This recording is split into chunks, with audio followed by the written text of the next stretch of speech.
Hey everybody, welcome back to the channel. And if you haven't subscribed, please subscribe, like, comment, stuff like that.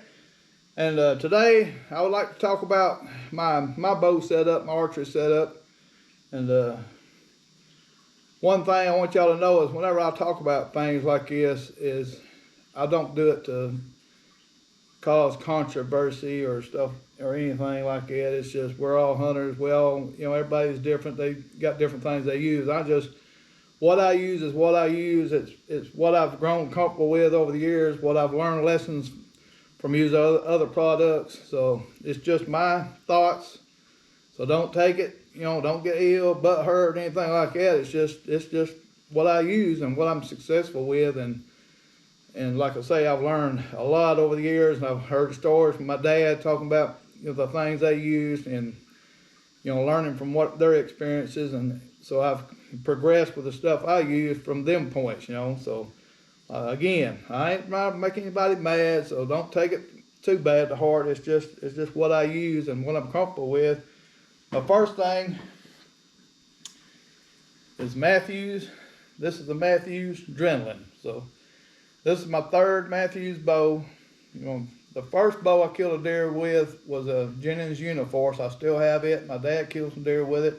I mean, it was when, them years is when they first come up with the solo cam, so everybody's kind of progressing on them. But I went from the Jennings to a Matthews Feather Max, and I'm pretty sure I killed a couple of deer with that. Then I went to a Matthews Legacy and killed a bunch of deer, or I don't say a bunch, but several deer and bears, stuff like that with it, and really liked it. And then I won this one in one of the Alabama Outdoor News truck buck shootouts. I won this one. I've had it since then, and really love it. But it's getting older, so but I love the way it feels and the way it shoots and things. So, but I just wanted to show y'all what I use, and the biggest thing is, everybody makes good bows. There's a lot of good bows, a lot of good bow companies, and I've learned that I like to try to keep things simple. And so this is just, it's just a regular compound bow. You don't see any silence or anything on the string because it's so quiet. All the deer and things that I've killed with it have not flinched, but most of them wasn't nervous. So whisker biscuit, just keeping that simple, because a lot of people like to drop aways, and that's fine. They're more accurate. I understand that, but I'm so rough on my equipment that if I get there with a drop away, I'll have something bent, leaves in it, limbs in it. So I keep it simple with a whisker biscuit and a 5-pin sight. I think it's a True Glow. It's nothing fancy, so you can see everything on it. Just a simple stabilizer. So. And that's what I use for my bow. And one of the things that I do is I change them string every 2 years regardless. So keep that thing changed. I love the loop. And I think I added a couple years ago was a nose button, because I'm getting older and my eyes it's hard for me to focus through the pin and target without something getting kind of out of whack. So it just gives me a different anchor point, another anchor point. That way I have two now. So. And more, that's the tip of my nose, then you're using the knuckle on the jaw. So, but I'm just keeping it simple. That's what I got. So it's nothing fancy. I don't buy a new one every year. I can't afford it. And plus, I like I'm shooting now, because I want to keep my muscle memory and everything familiar with my equipment. So I don't want to buy a new bow right before season and start shooting them. So if you get a new one every couple of years, or however it is you're doing it, that's fine. But get proficient with it and learn, and build your muscle memory up, learn everything about it, give it string time to stretch, and go back to your archery tech and make sure that you paper tune and keep everything on point, because now they're going back to the double cam stuff where you got to kind of watch the timing. The solo cams, you didn't have to watch it as much. So, and this is still a solo cam, so that tells you how out of date I am, people. But hey, my Pope and Young deer come with this bow, and so I won't never get rid of it. I might, upgrade to a newer one. So, because like I say, this one's over 10 years old, I think now. So, but hey, I love the way it feels. So now we're gonna get into my arrow setup, And I'm a big fan of these small diameter arrows. These are some Easton ACC injections. They don't make them anymore because of that deep six. I'm not a big fan of it, but I really love the small diameter arrows because you'll, with the same weight as a heavier arrow or a bigger arrow, you will have a more penetration. You know, it's just smaller, it's less drag. They'll go through the wind better. So your tip, the broadhead that I use, you know, is a Spitfire Max. And it's bigger than the shaft of that arrow, so when it goes in, cuts in, the arrow's not going to drag. So, you know, I'm a 3-vein, you know, blazer vein, love them, been shooting them forever. So they don't make these arrows anymore, so whenever I run out of these, I'm going to have to get something else. But trust me, it will be a small diameter arrow, a little bit heavier. I think my total setup is 420 grains or something like that. So, but, and the broadhead, Spitfire Max, I'm a big fan of expandables, and I'm not promoting, you know, NAP or Spitfire Max, but it's just what I use. You know, I've killed mule deer, bears. I shot a black bear through the shoulder. One of these went straight through, it was a 300-pound. It was this guy right here, right through his shoulder, stuck in the other shoulder. These have got lines, lateral lines in them that are grooved, and that makes less drag.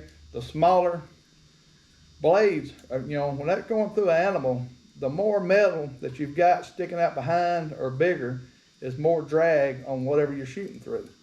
So these small blades, you know, they're very durable. I have not broke any of them on an animal. I've broke them on rocks, but not on an animal. So, but this is what I use, and I mean, I'm a proponent of the more damage, the better. I mean, you owe it to the animal that you're hunting and trying to take out, kill, harvest, however you gonna put it, you know, is to, you know, you want it to die fast, and the more damage you can do, you know, these, y'all don't care if it's fixed blade, mechanical, whatever you use, the more damage, you know, the better. I prefer a chisel tip if you do hit a bone. You know, a lot of people say, well, they ricochet and stuff like that, but if you think about it, if it goes in, and when the blades start opening, they'll stabilize more. It won't ricochet as much as you think. I've had worse ricochet with fixed blade than I have mechanical, and a case in point is I went bear hunting with recurve with the old bear broadhead. I didn't have any of them bleeders, couldn't find any of them, so I just shot the flat broadhead.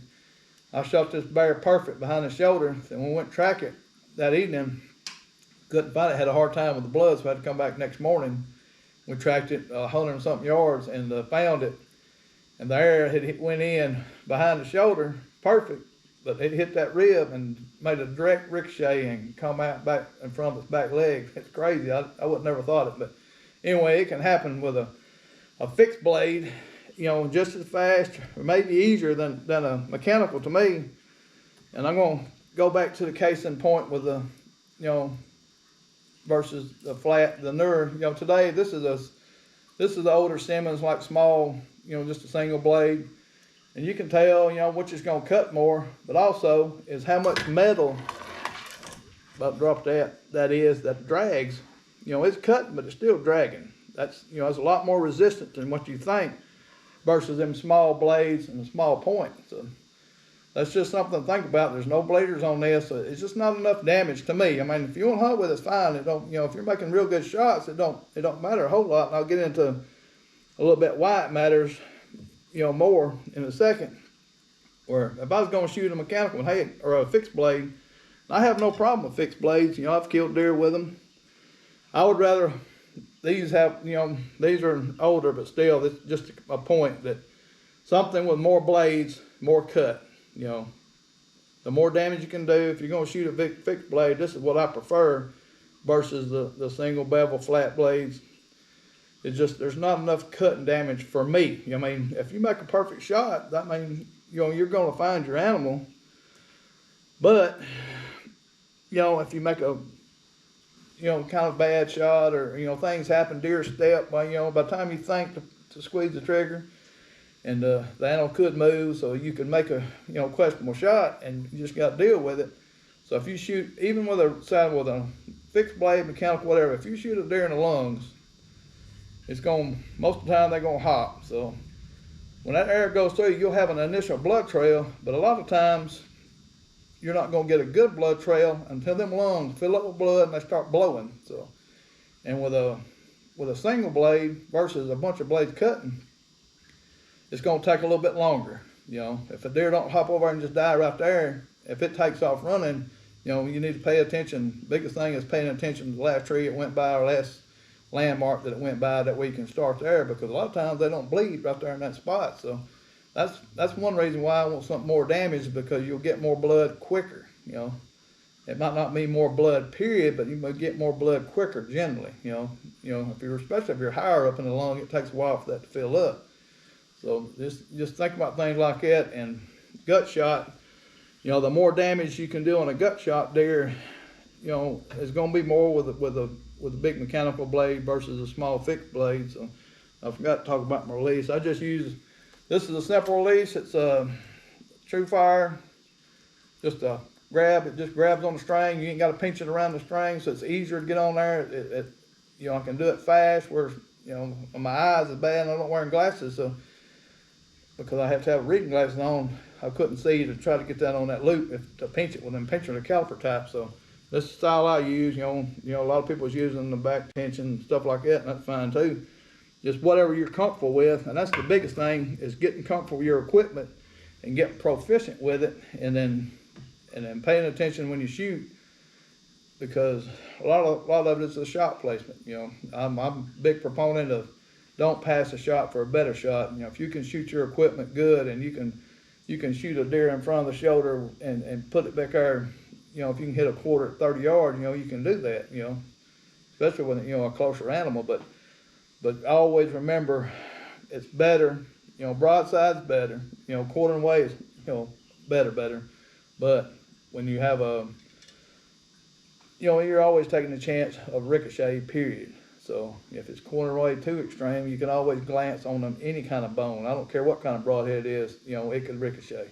So either way, it don't matter. So perfect broadside just gives you a straight hard surface to hit, and everything just works out better most of the time. But, you know, quartering away does more damage. So just as long as it ain't too extreme with, you know. And the Texas heart shot, a lot of people, you know, you got questions about that. You know, I have done it. I mean, if you stay between them hips, you know, it's a dead deer. Just watch where it goes. It's not, you know, it's going to tear up a lot more internal organs than any other shot they are, because you're going from one end to the other. But if you miss outside of the hips, unless you cut that artery, it's just a slightly wounded deer. It won't even hardly phase it. But anyway, that's my archery equipment. You know, again, the biggest thing is to get familiar with it, shoot it, be proficient with it. I prefer practicing longer ways, longer distances than I hunt, because if you get real good shooting 50, 60, 70 yards, maybe 100, you know, it makes the closer shots better. Just remember, one of my tips is, even fighting like I fought target panic before, is concentrating on that target.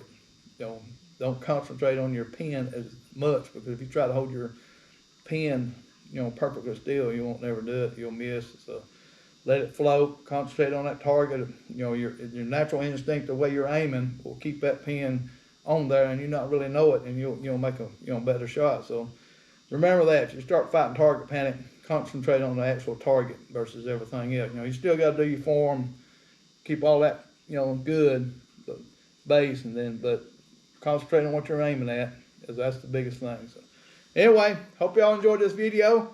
It's time to be practicing, you know, shooting 3D tournaments, stuff like that, you know, because we're getting ready for next season. You know, some of you still turkey hunting, but we're getting ready for next season, scouting stuff. So we'll see y'all in the woods. Bye.